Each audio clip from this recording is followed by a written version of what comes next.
Dueling Dialogues is brought to you by our affiliates at IX Web Hosting. Click the banner on the rightleftchronicles.com to get up to 40% off your first year of the best hosting on the planet.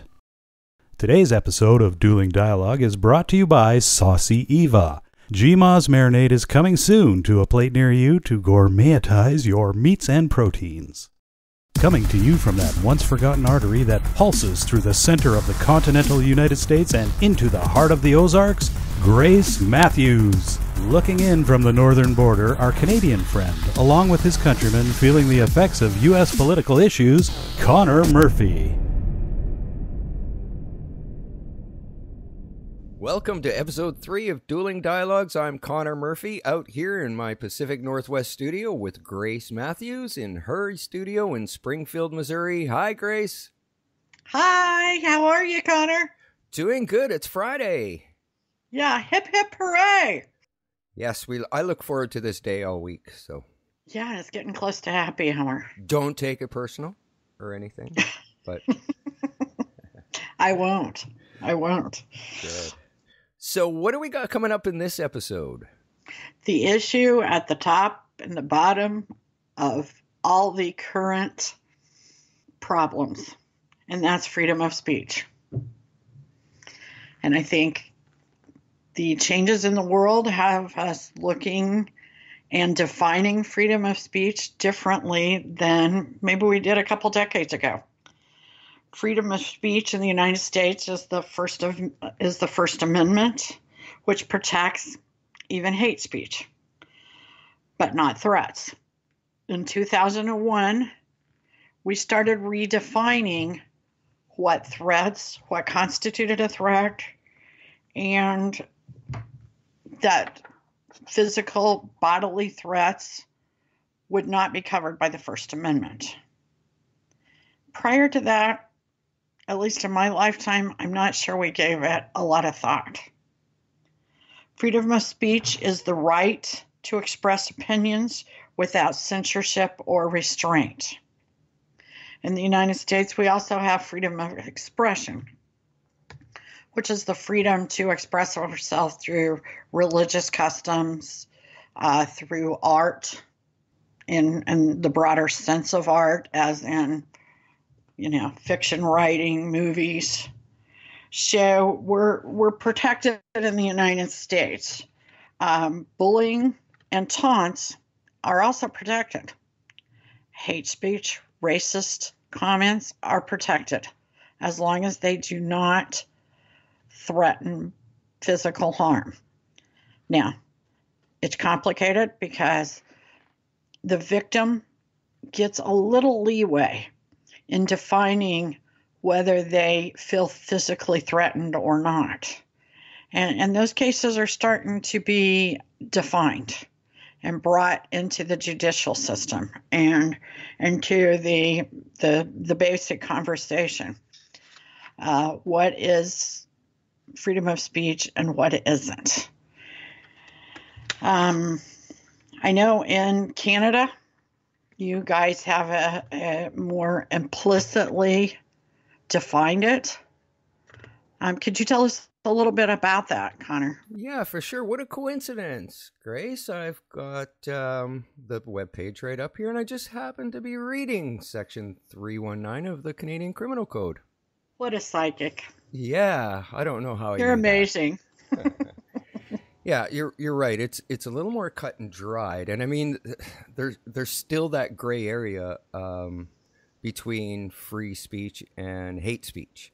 So let me read to you what we have in Section 319, Section 1 of the Criminal Code. So, everyone who, by communicating statements in a public place, incites hatred against any identifiable group where such incitement is likely to lead to a breach of peace is guilty of an indictable offense and is liable to imprisonment for a term not exceeding 2 years or an offense punishable on summary conviction.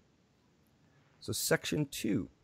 Everyone who, by communicating statements other than in private conversation, willfully promotes hatred against any identifiable group is guilty of an indictable offense and is liable to imprisonment for 2 years. Same thing. So in Section 3, there's some possible defenses here. If you're charged with that. Interesting. Yeah, so there's 4 possibilities here. That 2 are kind of related, but so no person shall be convicted of an offense under subsection 2 if he establishes that the statements communicated were true. So you got to prove that what you said's true. If in good faith the person expressed or attempted to establish by an argument an opinion on a religious subject or an opinion based on belief of a religious text. Okay, so if it's an opinion, you can claim a defense. Yeah, and I can see a lot of attorneys would be jumping on that in the United States. Right. I mean, a good attorney could probably get their client out of hot water. Exactly. So if you got a protest sign, you just have to start the sign off with, "It's my opinion." Correct. Yeah. I mean, at least it sounds like that to me. In fact, I'm really impressed with how simple the language is. Yeah, it's pretty cut and dried. You don't need to be a lawyer or have a master's degree in English in order to understand this. Sections C and D of Section 3, subsection 3, basically say that, it's okay if you're pointing out something that happens to be true and brings danger to some sort of group or another Canadian or identifiable group in Canada. So there are some defenses. Now, they do exercise this law in Canada this spring. A blogger, Kevin Johnson from Mississauga, Ontario, was charged with his rant against Muslims. So he was charged with a hate crime. Now, yes, it's his blog. It's, and a blog is personal opinion. However, where he... There's a twist. Yeah, he crossed the line. He offered up a bounty. He offered a bounty, $1,000, and he later increased it to $2,500. A bounty for someone's head? No, to anyone who films a Muslim student in a Mississauga school spewing hate speech during Friday prayers. Oh, so he's turning the law around on the Muslim community, basically. The law he's sitting there violating, he's turning around on a Muslim. Yeah, he crossed the line, sort of. Definitely. Yeah, but he crossed the line. Yeah. I mean, Yeah. obviously, absolutely, he crossed the line. There was enough evidence there for him to be charged with that. Now, what happens south of the border does affect us here in Canada. So our progressive conservative leader, Andrew Scheer, he refuses to do any further interviews with Rebel Media and Ezra Levant. And is that like fake news? Donald Trump's fake news? No, CNN and fake news?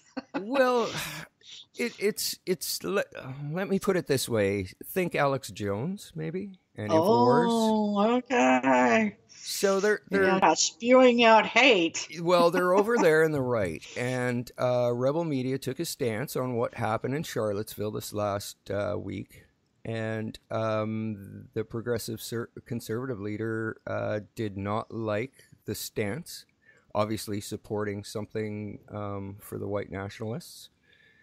And they refused to, do any further interviews with Rebel Media altogether. So what order definitely, affects us here. It's difficult to define sometimes, but it is very hurtful. And as I said before, in the United States, physical threats are taken very seriously. And I believe that we're starting to question hate speech, which doesn't hurt someone physically, but does emotionally. Right. We're starting to understand the impact. And I am a staunch supporter of the First Amendment. I mean, as a writer, a media person, it's so important to us that we be able to express our opinions, to tell a story, and to tell it with a transparency that gives us the freedom to do so. Hate speech, again, as a child, I grew up in a farming community. Farming community that was very white, good, hardworking people. At that point in my life, I did not realize I was a Jew because my parents had protected us from it because of where we lived. And I was brutalized on a daily basis for being a Jew. And at the time, I didn't even know it. To the point that we had to move. I mean, I was beat up. I was taunted and teased. And it's a horrible, horrific thing.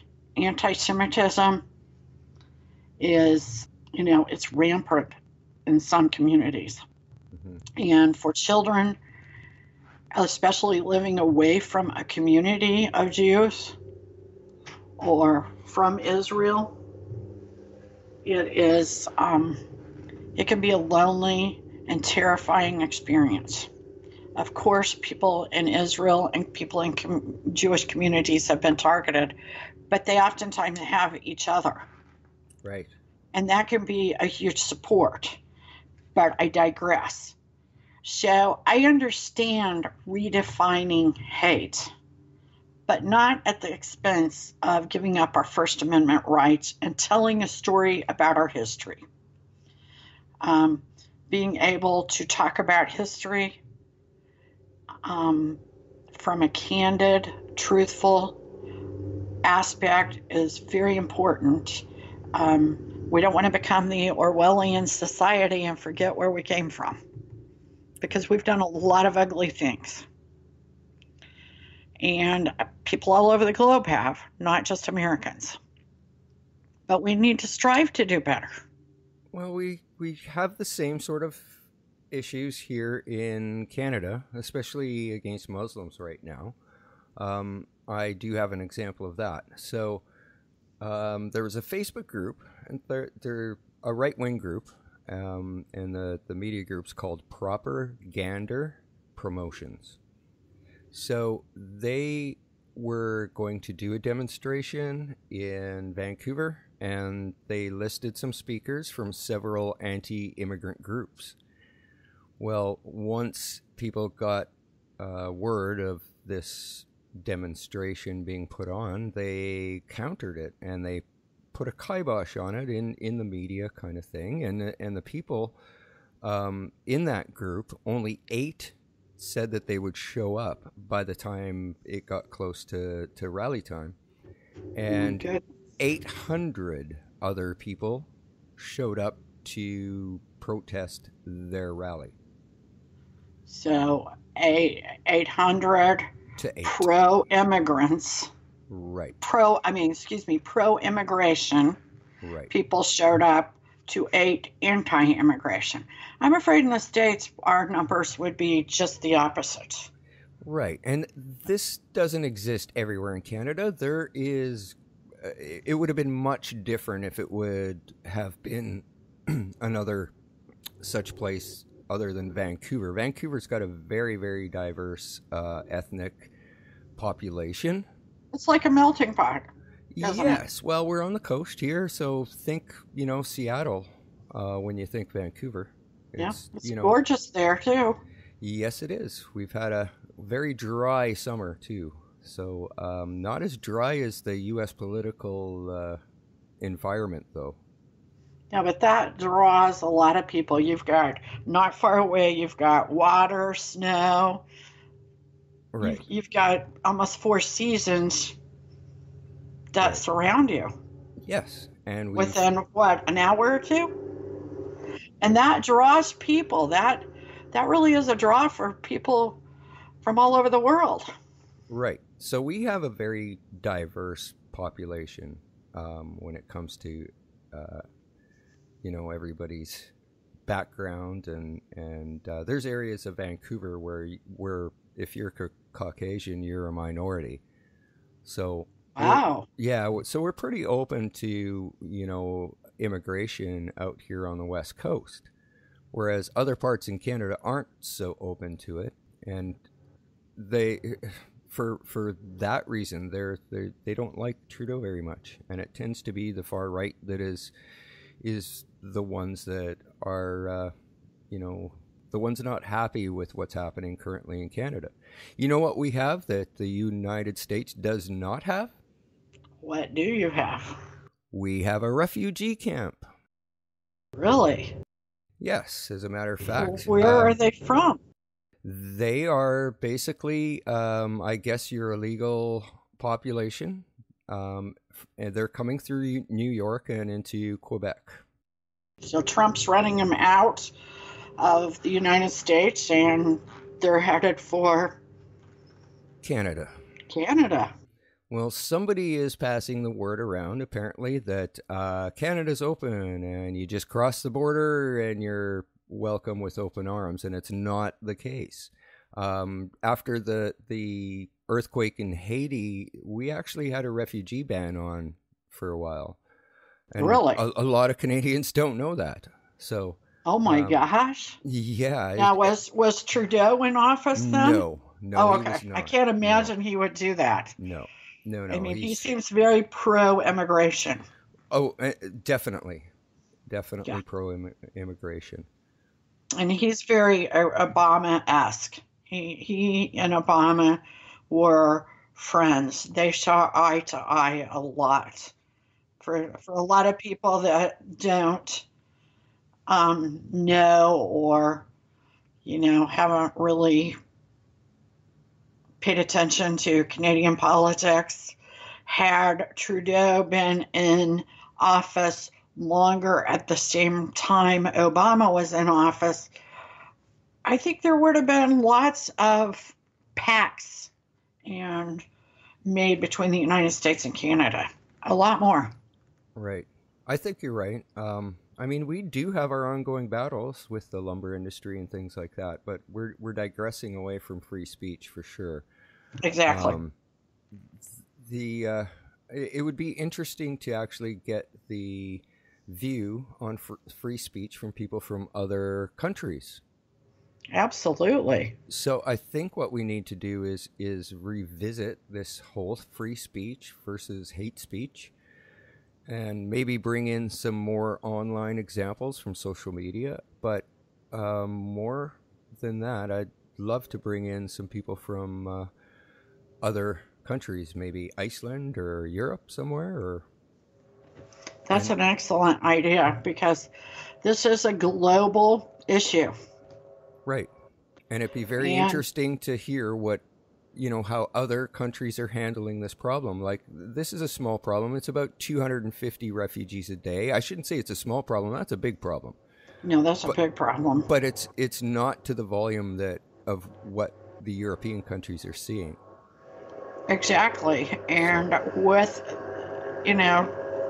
terrorism and immigration, freedom of speech becomes a much larger issue. And I use the word larger because it encompasses many issues. Right. For example, in the United States, we have an implicit freedom of speech. But that does not apply to private business insofar as their employees are concerned.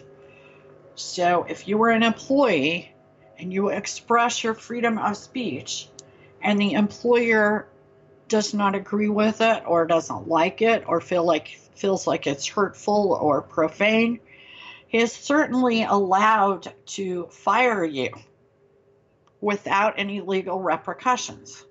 Now, having said that, that same business owner, although he used to in the past be able to decide to do business with any customer he wanted, he can't do that anymore. Without being labeled a, discriminatory jerk. Exactly. And actually, taken to court because it can be considered out and out discrimination or racism. For example, there is a small business that makes wedding cakes, and they refused a couple of years ago to make a cake for a gay couple because it violated their religious beliefs. And they are being shut down and fined a significant amount of money, well over $100,000. Even back in the 60s and 70s, the no shirt, no shoes, no service, long hair. You could refuse service to anyone based on any reason you wanted to. We are redefining those things.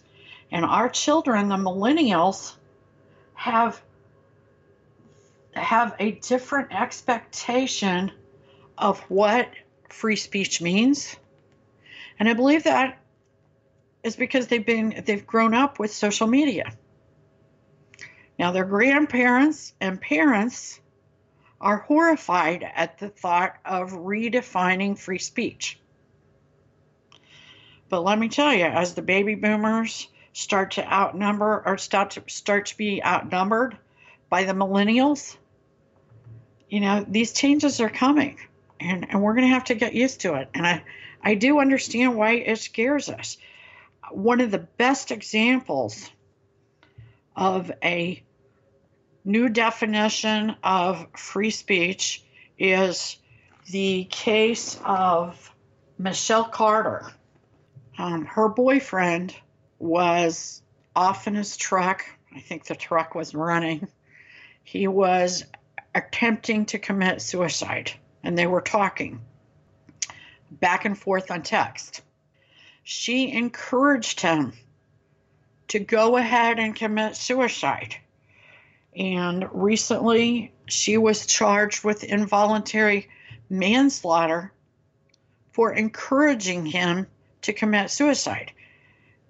Now, this redefines freedom of speech. Yeah, you're absolutely correct. I think it sets a new precedence in the United States. Definitely. Likely what was occurring there is he had threatened, oh, you got to get back to me or I'm going to kill myself. She said that.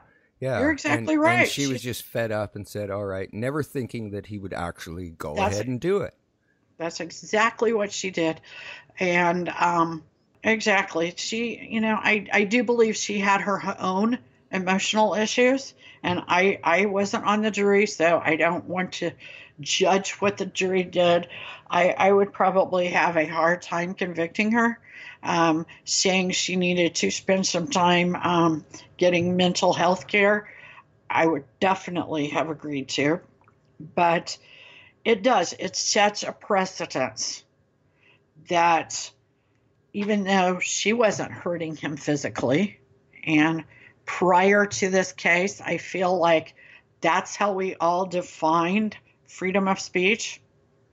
A threat was a threat that you were going to harm somebody. Mm-hmm. She wasn't harming him, but she was certainly agreeing that encouraging that he hurt himself. It's a new fine line. Yes. I remember seeing that in social media. Now, she's lucky I'm not the judge. I would have given her an extra 6 months for those horrible eyebrows. She did have some prominent eyebrows. I will agree with you. Yeah. Oh, I agree with you. But, the face of free speech is changing. I think we will agree to that. Recently, a Google employee wrote a report on females in the technical world. He did do it on the company computer, probably on company time. But it was a very transparent look at why women go into technology, why they don't, and how the atmosphere at Google is conducive, or more importantly, not conducive to women in technology. Now, Google has a lot of power, and you really have to sit and think. And I think it's brought this to the forefront. The idea that Google dictates much of what we talk about, much of what we read, and there is sometimes censorship within that. And it really begs the question, does the elite believe that the freedom of speech applies to them and only them? And when I mean elite, I mean big business people, politicians, in some cases, judges, actors, actresses, Hollywood. Because there is kind of that mentality out there that it's okay for them to say and do and bully, but it is not okay for others. And I think that is another area that we should explore. The 1%? The 1%. Yes. And believe me, I love capitalism. And I love the 1%. But there's another 1% that believes they are privileged to make decisions for others. The far left wants more laws to prevent that. Exactly. Yeah. Exactly. So when you get to the extreme left or the extreme right, that's where we start to seem to get into these free speech versus hate speech issues. Exactly. Exactly. And I thought a few years ago there was going to be this war on bullying, especially if you're on social media.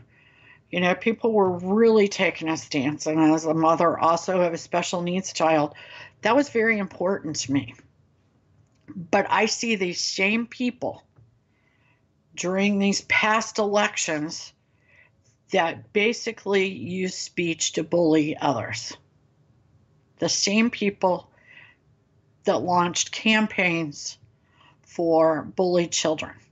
And let me tell you, children will do what they see adults do. And if you prostitute the First Amendment, if the adults do, the children will too. Well, Grace, we definitely have to talk about this. This issue is not going away, or the controversy between free speech and hate speech. So we do need to revisit that, and maybe next time we'll bring in some other people. I'd like to talk to somebody from Iceland after they put all the bankers in jail. Yeah, ooh, that sounds juicy. Because that involves, a bit of everything, free speech, and maybe what America needs to do as well, and Canada for that matter. Correct. Okay, Grace, you have a great weekend. You too. And I look forward to chatting with you on Monday. I look forward to it too. We don't always agree, but life's a journey. Godspeed, my friends. Godspeed, and thanks, listeners, for tuning in. Catch you next time. Dueling Dialogues is brought to you by our affiliates at IX Web Hosting. Click the banner on the right, leftchronicles.com to get up to 40% off your first year of the best hosting on the planet. Today's episode of Dueling Dialogue is brought to you by Saucy Eva. GMA's marinade is coming soon to a plate near you to gourmetize your meats and proteins.